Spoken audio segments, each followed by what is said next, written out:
Welcome back to the Brocast. I'm Sean. Oh, Ryan. Sean K. We are the Parlay Bros. We're at Cigar International, and we have a lot to cover. I am so excited. We have football tomorrow, boys. Tomorrow. Football tomorrow. It begins. Yes. Preseason action. Hall of Fame game. Cardinals taking on the Panthers. What's so great about right now is the time of the year where we start to kind of really dive into all the different camp dynamics and kind of see what's going on. Our hometown Bucks are very frustrating because we just got done watching the season quarterback, and so you're all excited for the year, excited for Baker, and then he comes out yesterday and saying he's feeling disrespect by the team. They offered him $50 million a year. It's very disrespectful because we offered him 2 years and he wanted 5. And so in his mind, we're basically not thinking he's going to be our future. But as you know, as he's been around the league, he's been to many, many teams. Yep. For me, a $50 million offer is not disrespectful. No. I feel Not like for a guy that lost all 4 games in December. Exactly. Exactly.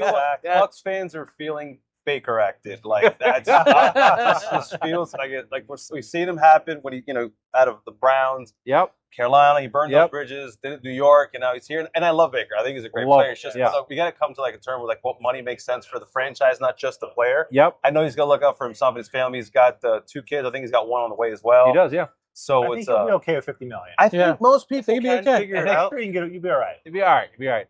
Well, yeah, the funny thing, too, is they're saying that if they franchise, the franchise is at 47.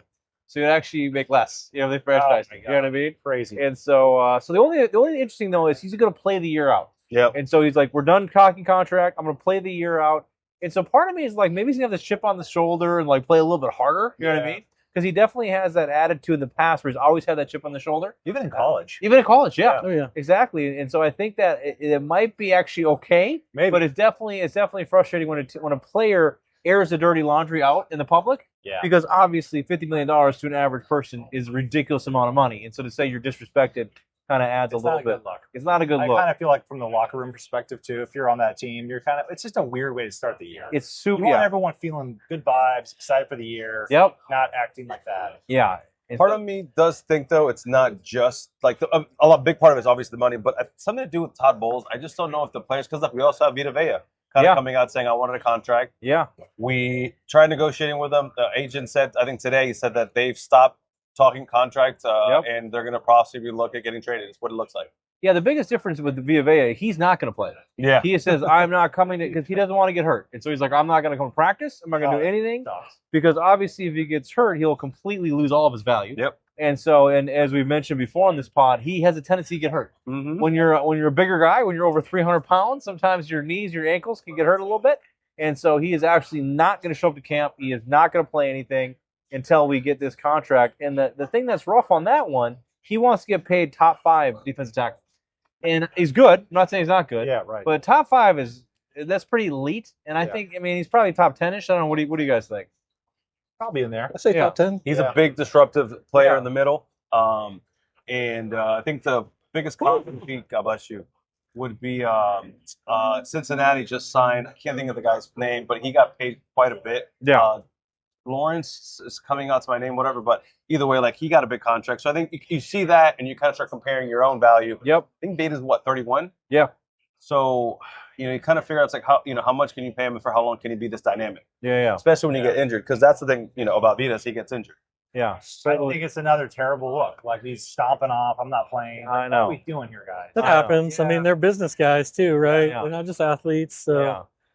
Yeah. So it's a super exciting time to kind of see how this all comes together. Yes. And this also does really affect your season-long bets too, because when you start to think of, hey, how does that impact the rest of the team? How does that impact the, when you're looking at the schedule? How does that impact the dynamic? As you mentioned, Sean, when guys are coming in the locker room, you got to really kind of figure out kind of how that works out. For me, I'm really circling in on the Detroit Lions. I absolutely love the fact that they have a 4th place schedule. Because everyone knows the way the NFL works is the first place teams all play the first place teams, second place teams all play second place teams. And the Lions were 4th place last year in the division, and so they play a 4th place schedule, which makes their schedule one of the easiest in the NFL. And the reason they had such a bad schedule last, or such a reason they're 4th place last year is injuries. The injuries kind of plagued the team a little bit. Yep. As well as the fact that the Bears had an amazing, streak where they won all of their single score games, and which is, I mean, we all the Cadillac, That was a Cataract crazy Bears. season. Oh my God, the number of games the Bears won at the very end of it we watched that Green Bay game. New That was respect for so that cool. guy. New respect for him. But when you think of the number of games they won, you're not going to have that again. There's going to be some regression there. It's actually kind of funny. Actually, Ben Johnson, their head coach, even mentioned regression.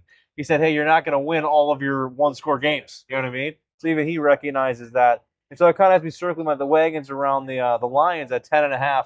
I feel their over looks really good. Also, to win the division is plus 160. I like that. I think there's a lot of value there too because, as I mentioned before, I think the Bears take a step back. Also, I think the Vikings, as much as I love the Vikings, and I just Kyler Murray to me, he's a smaller quarterback. I just He's not the guy. He's not the guy. he's not the New guy. team, You know what I new mean? playbook, new coaches. Yeah, and it's just one of those things where I just don't feel like he's the guy. JJ McCarthy's throwing hissy fits, which is never good for Are your. you thinking over for their win total? Are you for going the to touch Vikings? that at all? I'm not gonna touch that because I don't know what There's to. like 8.5. And the thing is, Brian Flores is an amazing defensive coach. So the Vikings defense is actually really, really good. And I love the weapons they have. It's just a matter of if you can't trust your quarterback, it's hard to trust the I team. know. If you think You know it's what I hurt, then JJ's in there, and watch out. Oh God, he's so bad. He was just so many games. I feel like 200 yards. You're like, how can you not throw more 200 yards in this day and age? You know what I mean? And so I'm really circling the wagons, really around Detroit. I really think that's going to be one of my bigger plays of the year. Yeah. And then every week we can talk about Detroit. Last year was a lot of fun. Heck We got to yeah. talk about the Giants every week. And so I think this year will be all Detroit. It'll be fun tomorrow to actually watch some NFL. Oh football. my God, It's it's preseason, gonna but be- still, I'm excited to see what happens. Yeah. And for me, what I love about preseason, you really got to focus in on the quarterback room because you really got to realize the starters are not going to play much, if at all. Yeah. And so we want to look because you want to look at that next tier down, those quarterbacks that want to make the team, want to get some good game film. And so for tomorrow night in particular, I'll be betting on Arizona because I think we're going to want to see Carson Beck get some game film. Definitely. He's going to want to show the team, hey, I'm here to play. I can do some stuff. And so in the line's 1.5 as of yesterday. I'm probably saying around that. So I definitely want to bet that. Also, I will say that in preseason, the things you used to be able to always bet on, like the Ravens, Yes. they Baltimore. now know about them. They've adjusted those lines too much. Yeah, that was like every. That was Did they win like 18 in a row? They did. They actually did. 18. Yeah, it's because they wanted to win. Like Yeah, for they were Harbaugh, like, is a big we're not thing. losing these games. Yeah, it's like this is how I get the season going, and the odds makers know that now, and so now the lines are always just juiced to the point. It makes it harder to bet. So it's less cash money, just kind of coming in on that. But yeah, I'm very, very excited. Yeah, it's good to be back. It's good to be back. All right, let's pivot to some golf, Mr. Sean Kelly. Yes, sir. Yes, Wyndham Championship this week. Greensboro, North Carolina. Sedgefield Country Club in Greensboro, North Carolina. It's a shorter course, 7,100 yards. Still 1,000 more than what we normally play, but Donald Ross design rewards accuracy over distance, so brings a lot of the shorter hitters into play, more accurate guys. Final regular season event this year, this before the playoffs. I can't believe the season's already over. Win fast, man. Yeah, we do a betting thing every week where you get to pick golfers, and this is our last one. I was pretty sad when I saw that. I was like, "Whoa, the season's over." Definitely my favorite betting season of golf. Yeah. So much fun. Oh my God. 20 top 10. Yes. Had some close ones on that. Oh yeah. my God, Sam Burns. Sam Burns. Sam Burns. burned you. Sam Burns us. Yeah. Good pay. So many times Could Sam have helped the Burns juice burned me. reel numbers. Yeah, so only the top 70 advance until next week when the playoffs start, which I love the playoffs. It amps up every week, so it's exciting. One thing I really love about this tournament is that there's a tournament within the tournament to make that top 70. So the guys that are around the bubble, they have a lot to play for. It's either like make it or go home. So Yeah. makes it way more interesting. So I while it doesn't have a super strong field, no Rory, no Scheffler, no Xander. Yep. It still makes it fun there because there's some guys are playing for something. I absolutely love that because, as you mentioned, not only is it to make next week, but it's also to kind of get your tour card for next year, as well as being able to play in all the big championship games. You got to be top 50 here, so it really matters. Lots to play for. Lots to play for. Exactly. So getting into my picks this week, little chalky first pick, going with Cameron Young.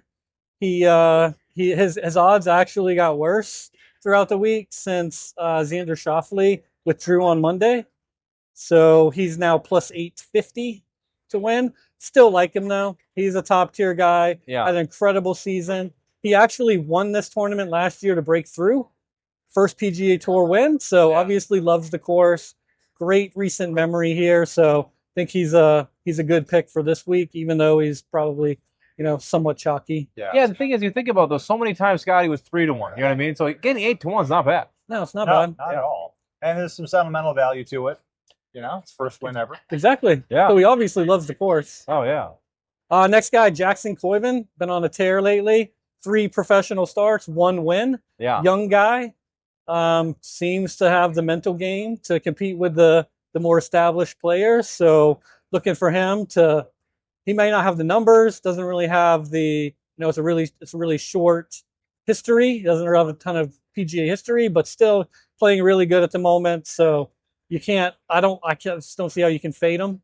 I was so impressed when he had Scotty on his heels. I thought for sure a young new player would kind of falter. Didn't falter at all. Was able to win that tournament. That really made me a believer. He's a second odds-on favorite too. He's a 14-1 right now. So Yeah. Second odds-on favorite on that. Yeah. And after he won that tournament that he did, when he was done, he's celebrating by bass fishing in the back of the holes. Actually. No way. Yeah. I did not know that. Yes. So next guy, Ben Griffin, 30-1. This is actually, a lot of guys' models' favorite play, only because he's had 4 top 10s since April. Wow. So pretty impressive. Breakthrough one of these games. He did have a missed cut last week, so maybe not showing the best form coming in. But as far as story goes, tons of upside with Ben Griffin. Yeah. And since it's a shorter field this week, I expect him to do pretty well. Yeah. And then the last guy, or not the last guy, but the next guy, Brooks Koepka. Oh, my favorite. Everybody, you got to bet on him. You got to bet on him. It's going to happen. It's got to happen. Yeah, Brooks Koepka this week. He needs a solo 4th to get into the top 70. So he's got a ton to play for.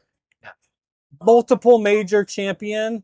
I would consider him an elite golfer. His iron play has been amazing this year, other than him withdrawing because of his wrist problems. His ball striking has been incredible. Yes. His driving has not been that great. Totally agree. And he did withdraw last week because of a wrist injury. So maybe not. So a little bit of a question mark there. Yeah. He did burn me. Did burn me this year. As long as his hand's not in a pickle. No, there's a real risk with Brooks, but I think But you got to bet him. You got it's 50-1. That's a fun bet. That's a fun bet. Root for Brooks. Yeah. Root for him. Keep it simple. Exactly. And then my last guy, Davis Thompson, 40-1. He's been, quietly owning this course over the last few years. Yeah. He's got a top 22, top 12, top 11 the last 3 years. So obviously likes playing here. Yeah. Trending really well. He's been playing really good lately. Yeah. So a little bit of a long shot, but horses for the courses, baby. I always say it, horses for the courses. Yeah, and then one bonus one that I haven't mentioned, Emiliano Grillo. Numbers are really good. He's been trending really good lately. So if you need one extra one, I think Emilio Grillo is pretty consistent. Cool. Yeah. I like A it. good group. I like That's a good group. Yeah, definitely. And it's our last week for our tournament. It's our last week, man. Yeah, we got to get those in. Yeah, got to get them in. All right. Thank you, sir. We are moving to college football. We're getting closer. We're getting so much closer. We're almost there. So We've done the AAC, the ACC, SEC, Big Ten. We're doing Big 12 right now. Big theme with the Big 12. It's Texas Tech all the way. They're at 11.5 over under. Then there's a sub tier, kind of your B league, which is BYU at 8.5 in Utah, 8.5. And then it drops a little bit of a tier. Kansas State, Houston, Arizona are all at 7.5 over/under wins. Then again, right when you get to that level, you got Arizona State, Baylor, TCU at 6.5, and then the whole rest of the conference is one big sludge fist fight brawl out in the alley at 5.5. You got West Virginia, UCF, Oklahoma State, Kansas, Iowa State, Cincinnati, and Colorado all at 5.5. So really interesting to see this conference. There's going to be a lot of Thursday night ESPN games where Colorado, Iowa State, flip a coin, see what happens. So I'm interested in a couple things. I've got 2 plays for you. I love the over for BYU. They're at 8.5. I'm going to walk you through their schedule real quick. It lines up great for the Cougars. So they start the season September 5th with Utah Tech. That is a Division I AA team. That is a hard win. Yep. Then they Utah Tech win, Arizona win, Colorado State win. Cougars should be 3-0, and then they get a bye week. So everybody's happy in Salt Lake. Life is good for the Cougars. Then they're at TCU. That should be a win. They have Iowa State, who should have a pretty rough year. New coach. They had a ton of players they lost. So that's another win. They go to Notre Dame. They will definitely lose that game. Yep. They're at UCF, Arizona State, both wins. Utah's kind of a toss-up. So BYU's preseason power rating is 10. And let's see, Utah's is 24. But the game is in Utah, and Utah and BYU always play tough games together. Obviously, in-state rival. As far as actually looking at the lines, they're in favor in every single game except for the Notre Dame game and the Utah game. I know. And even that one, Utah's a 14-point power rating better. So we'll just pretend they lost that game. So now you got 2 losses. Then they wrap up the season with Baylor, Kansas, Cincinnati. Steamroll.